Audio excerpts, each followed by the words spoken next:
আসসালামু আলাইকুম বন্ধুরা, আশা করি আপনারা সবাই ভালো আছেন। আমার ছুটির দিনটা আসলে কেমনে কাটে এটা আপনাদের সাথে শেয়ার করার জন্য চলে আসলাম আজকে শুক্রবারের একটা লং ভিডিওতে। তো আশা করি আপনারা সবাই ভালো আছেন। সকাল সকাল উঠে দেখতেই পাচ্ছেন যে ব্রাশ করতেছি, তারপরে সারা সপ্তাহের কাপড় জমে গেছে, কাপড়গুলো ধুইতে হবে। শীত চলে আসছে, তার জন্য হুডিটা বাইর করলাম, আর হুডিটাও ধুইতে হবে, কারণ শীত চলে আসছে। আর কিছু কাপড় আছে, এই কাপড়গুলো ধুইতে হবে, এই জন্য কাপড়গুলো রেডি করে তারপরে চলে আসলাম পানি গরম করতে। পানি গরম দিয়ে তারপরে কাপড়গুলো ধুবো, তাহলে খুব সহজেই ময়লাগুলো পরিষ্কার হবে। এর ভিতরে আবার চাউল ধুয়ে দিচ্ছি, কারণ বুঝতেই পারতেছেন যে ব্যাচেলার মানুষ, নিজেকে নিজেই রান্না করে খাওয়াইতে হয়, এই হলো অবস্থা। তো চাউলগুলো ধুয়ে তারপরে চাউল উঠায় দিতেছি। তো চাউল উঠায় দিমু, এই একটা আগুন যে ধরায় দিমু এক চুলার থেকে আরেক চুলার, দেখেন আগুন আমার সাথে কি কাহিনীটা করতেছে, মানে কি বলবো, প্রচুর কাহিনী করতেছে। তো অবশেষে দেখেন কি অবস্থা হয়। আবারও দিতেছি আমি, মানে কি একটা কাগজ যে আগুনই ঠিক মতো ধরে না। তো অবশেষে ধরছে, দেখতেই পারছেন, অবশেষে ধরে গেল। তো ভাতটা উঠাই দিলাম, ভাতটা উঠাই দিয়ে তারপরে কাপড় চোপড় ধুবো।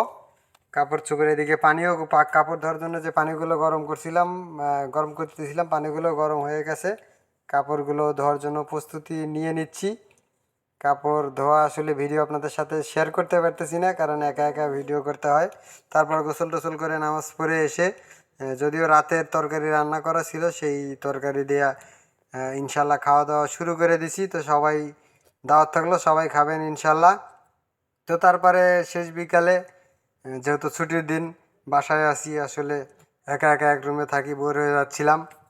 তো এই কারণে চলে আসলাম ছাদে। আহ, কাপড়গুলো এখানে শুকাইতে দিছিলাম, তো ভাবলাম যে কাপড়গুলো উঠাই নিয়ে আসি। তাছাড়া প্রতি শুক্রবার বা ছুটির দিনে আমি ছাদে আড্ডা দিই, যখন একা একা সময় যখন পার করি, তখন ছাদে এসে আড্ডা দিই। ছাদে আড্ডা দিতে আমার বেশ ভালো লাগে, যদিও কোনো মানুষ টানুষ না পাই, তারপরেও একা একা আমি ছাদে বসে আড্ডা দিই। দেখেন ছাদের সিনারি আমার কাছে খুব বেশি ভালো লাগে। আসলে ঢাকা শহরে আহ, নিচ নিচে থেকে, আসলে নিচতলায় থেকে আসলে উপরের আকাশটা দেখা যায় না কখনো, এরকম পরিস্থিতি হয়ে যায়। তো মাঝে মধ্যে একটু আকাশ দেখতে মন চায়, এই কারণে আমি মাঝে মধ্যেই ছাদে আসি।